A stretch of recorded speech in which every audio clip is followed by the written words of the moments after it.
अब जैसे इस क्वेश्चन की बात करते हैं, ठीक है, तो इस क्वेश्चन पे क्या बोल रहा है, ए पार्टिकल ऑफ मास कितना है, स्मॉल एम है, is oscillating in SHM along X axis about its mean position कहाँ पे है मेरे पास, ओ है, along X axis about its mean position O with angular frequency omega and amplitude कितना है मेरे पास A, at the instant when the particle is passing the position x is equal to square root 3/2 a and going away from o, an impulsive blow is given to it in the direction of motion. The impulse of the blow is of magnitude कितना है मेरे पास, j is equal to m into a into omega. Calculate the new amplitude of vibration in term of a. Calculate the new amplitude of vibration in term of a. तो मतलब new amplitude कितना होगा कि जब मेरे पास वहां पर कुछ स्ट्राइक हो, जैसे क्वेश्चन पे ये बोल रहा है कि मेरे पास एक एसएचएम है जो x इज इक्वल टू 0 और एक कौन सा मेरे पास x is equal to plus A है, और दूसरी जगह पे कौन सा मेरे पास x is equal to minus A है। जैसे यहाँ पे कुछ स्ट्राइक हुआ, यहाँ पे कुछ स्ट्राइक हुआ, मतलब ये अभी कौन सी पोजीशन पे x is equal to square root 3/2 of a है, और जैसे ही इसमें कुछ बॉल वॉल स्ट्राइक हुआ तो ये क्या करेगा, अचानक से सर्टेन ऑफ पीरियड में अपने एम्पलीट्यूड को क्या कर रहा होगा, चेंज कर रहा होगा, या फिर जैसे यहाँ पर आया इसी डायरेक्शन पे एक इम्पल्स लग गया, ठीक है।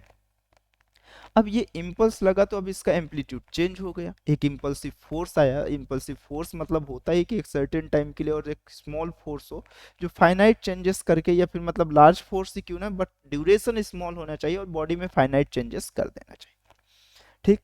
तो मुझे न्यू एम्पलीट्यूड पूछ लिया। अब देखो जब उसमें कुछ चीज स्ट्राइक होगा, जैसे इस पे कोई बॉल आके स्ट्राइक हुआ तो एक कुछ ना कुछ ऐसा होगा कि जैसे इस पे बॉल आके स्ट्राइक होगा इसका एम्पलीट्यूड क्या हो जाएगा, चेंज हो जाएगा, एम्पलीट्यूड क्या हो जाएगा, चेंज हो जाएगा। और एम्पलीट्यूड चेंज होगा तो अब देखते हैं कैसे होगा। देखो जैसे अगर मैं बोलूं कि ये यहाँ पर था तो पहले किसी वेलोसिटी से रहा होगा, क्योंकि क्वेश्चन पे मेंशन है कि हमारे पास एम्पलीट्यूड कितना है, मेरे पास यहाँ पर ए है। तो देखो अगर मैं यहाँ पर से वैल्यू लिखना स्टार्ट करूँ, v इज इक्वल टू कितना हो गया मेरे पास यहाँ से omega square root of A square minus कितना हो गया मेरे पास एक्स स्क्वायर। वेलोसिटी की वैल्यू हमारे पास अभी नहीं है, बट ओमेगा की वैल्यू ओमेगा ही मेंशन किया है, एम्पलीट्यूड की वैल्यू एम्पलीट्यूड ही मेंशन किया है, और एक्स की वैल्यू कितना हो गया मेरे पास स्क्वायर रूट 3/2 इंटू ऑफ कौन सा हो गया ए। और जैसे ही मैं यहाँ पर इस चीज को देखूंगा तो ये कितना हो जाएगा मेरे पास, बोलो, ये हो जाएगा कितना, 4a हो जाएगा और ये 3 हो जाएगा। तो मेरे पास ये कितना हो जाएगा, a/4, ए स्क्वायर बाय 4 हो जाएगा। इसको जैसे ही आप सॉल्व करोगे तो उस इंस्टेंट पे एक्चुअल में जो वेलोसिटी होगी वो कितनी हो जाएगी, omega into A by of कौन सा होगा 2 हो जाएगा। ये उस इंस्टेंट की वेलोसिटी है, ठीक। तो किसी एक टाइम इंस्टेंट पे इस वेलोसिटी से ये पार्टिकल चल रहा था। ये मान के चलते हैं ये इनिशियल वेलोसिटी। जब कभी भी इम्पल्स फोर्स लगता है तो एक्सटर्नल फोर्स यहाँ पे कहीं पर जीरो, ये पार्टिकल और ये एसएचएम को अगर मैं एक सिस्टम मानूं या इम्पल्सिव फोर्स को, तो ये मेरे पास कैसा मोमेंटम कैसा होगा, कंजर्व होगा क्या, ये इम्पल्सिव जो है इस पे कहीं पर से भी कोई एक्सटर्नल फोर्सेस नहीं लग रहा होगा, ऐसा कहो इसके बाहर साइड से। तो ये मैं सिंपल सा कह सकता हूँ कि J is equal to P final minus कितना हो गया मेरे पास, पी इनिशियल, ठीक। और जैसे ये J is equal to P final minus P initial हुआ तो मैं इसे कितना कह रहा हूं कि मेरे पास J is equal to final में मुझे ये नहीं मालूम कि किस डायरेक्शन पे जाएगा, बट इसको VF में लिख दिया, माइनस हो मास अभी भी वही रहेगा, बट इनिशियल के लिए कितना हो गया, omega into A by of 2 था, ठीक। तो अब ये हुआ। अब जहां पर J की वैल्यू क्वेश्चन में मेंशन है कि ये m इंटू ओमेगा इंटू ए हुआ, इज इक्वल टू कितना हो गया, MVF, और ये minus m into omega into A by of कौन सा हुआ, 2 हुआ। तो यहाँ से MV फाइनल की जो वैल्यू हुई है, ये माइनस माइनस कितना हो गया प्लस, तो ये 3/2 और ये m इंटू ओमेगा इंटू ए हुआ। तो यहाँ से m और m क्या हो गया, कैंसिल हो गया। तो VF की जो वैल्यू होगी ये कितना हो जाएगा, 3/2 इंटू ऑफ कितना हो गया, वी एफ की जो वैल्यू होगी ये 3/2 इंटू ओमेगा इंटू ए हुआ। मतलब अचानक से इस इम्पल्सिव फोर्स को आने के कारण उस इंस्टेंट पे जो वेलोसिटी कितनी थी मेरे पास, omega into A by two थी, वो 3 omega into A by two हो गया। मतलब उससे कितना टाइम्स बढ़ गया, 3 टाइम्स बढ़ गया। कितना टाइम बढ़ गया, 3 टाइम बढ़ गया। अब जैसे ये v फाइनल की वैल्यू 3/2 इंटू ओमेगा इंटू ए है, तो ये मेरे पास 3 टाइम ऑफ इंक्रीज होने के बाद अब यहाँ तक अभी मुझे इसमें कुछ हाथ भी नहीं लगाना। अब देखो, जैसे ही अगर किसी इंस्टेंट पे वेलोसिटी बढ़ी है तो क्या मेरे पास एंगुलर फ्रीक्वेंसी चेंज हो गई क्या?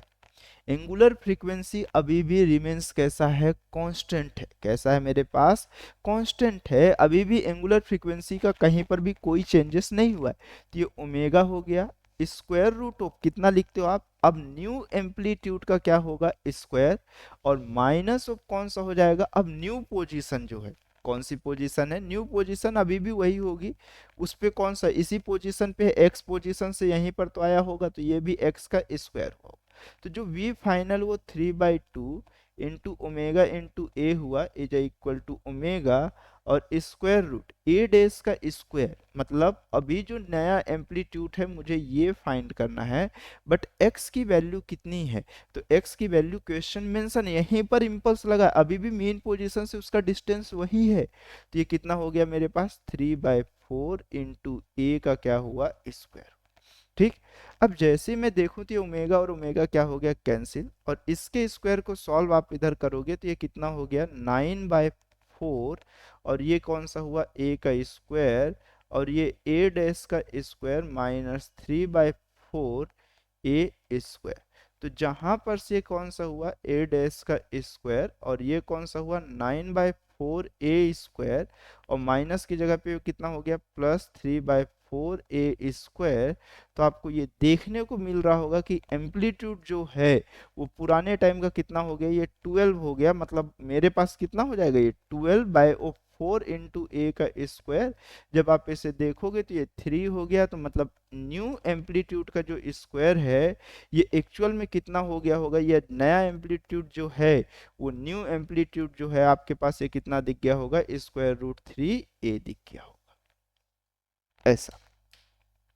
ठीक है, आई होप आपको यहाँ तक समझा होगा।